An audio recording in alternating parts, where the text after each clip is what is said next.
جب بھی ہم تاریخ اسلام کی بات کرتے ہیں تو ہم بڑے بڑے فاتحین اور بڑی بڑی سلطنتوں کا ذکر کرتے ہیں، لیکن ایک ایسا سوال ہے جو اکثر لوگ پوچھتے ہیں، وہ کیا چیز تھی جس نے مکہ کی سیکنڈل سرداروں کو ہلا کر رکھ دیا؟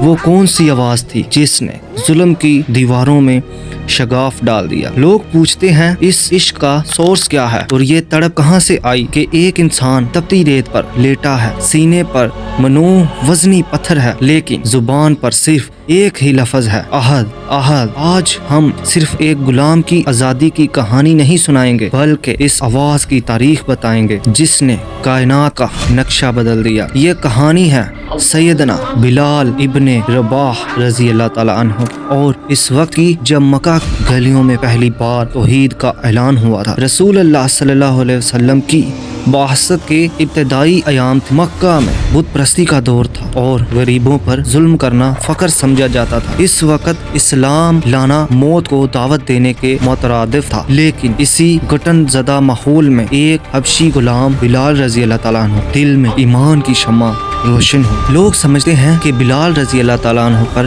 ظلم صرف اس لیے ہوا کہ وہ مسلمان ہوئے تھے، لیکن اصل وجہ اس سے بھی گہری تھی۔ مکہ کے سردار خاص طور پر امیہ بن خلف کو ڈر تھا کہ اگر ایک غلام نے سر اٹھا لیا تو ان کی صدیوں پرانی سرداری خاک میں مل جائے گی۔ مشہور مورخ ابن ہشام لکھتے ہیں کہ امیہ بن خلف بلال رضی اللہ تعالیٰ عنہ کو دوپہر کے وقت مکہ کی تپتی ریت پر لٹا دیتا اور کہتا، خدا کی قسم تو اسی طرح پڑا رہے گا جب تک تو مر نہ جائے، یا محمد صلی اللہ علیہ وآلہ وسلم کا انکار نہ کر دے۔ لیکن بلال رضی اللہ تعالیٰ عنہ کا جواب آج بھی تاریخ کے کانوں میں گونجتا ہے، احد احد، اللہ ایک ہے۔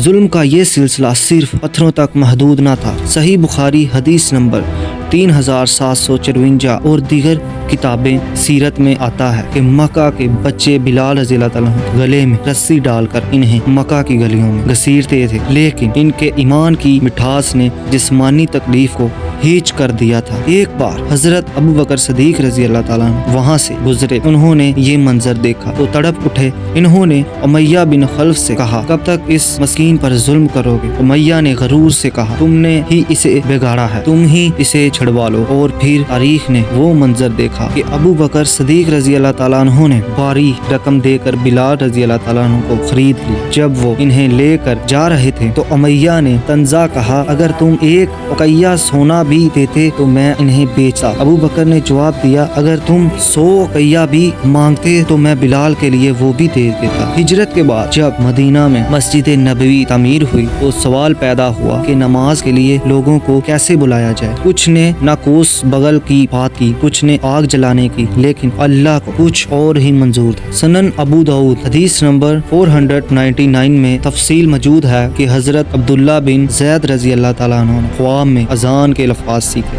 جب انہوں نے رسول اللہ صلی اللہ علیہ وسلم کو بتایا تو آپ صلی اللہ علیہ وسلم نے ایک تاریخی جملہ ارشاد فرمایا، یہ خواب سچا ہے، اٹھو اور یہ الفاظ بلال کو سکھاؤ، کیونکہ اس کی آواز تم سے زیادہ بلند اور سریلی ہے۔ غور کریں، وہ بلال رضی اللہ تعالیٰ عنہ جن کی زبان مکہ میں خشک ہو چکی تھی، جن کی آواز نکالنا بھی جرم تھا، آج کائنات کے سب سے معتبر انسان صلی اللہ علیہ وآلہ وسلم انہیں اپنی مسجد کا پہلا موزن مقرر کر رہے تھے۔ سب سے جذباتی لمحہ وہ تھا جب 8 ہجری میں مکہ فتح ہوا۔ وہی شہر جہاں بلال رضی اللہ تعالیٰ عنہ کو گھسیٹا گیا، آج وہاں وہی بلال رضی اللہ تعالیٰ عنہ فتح بن کر داخل ہو رہے تھے۔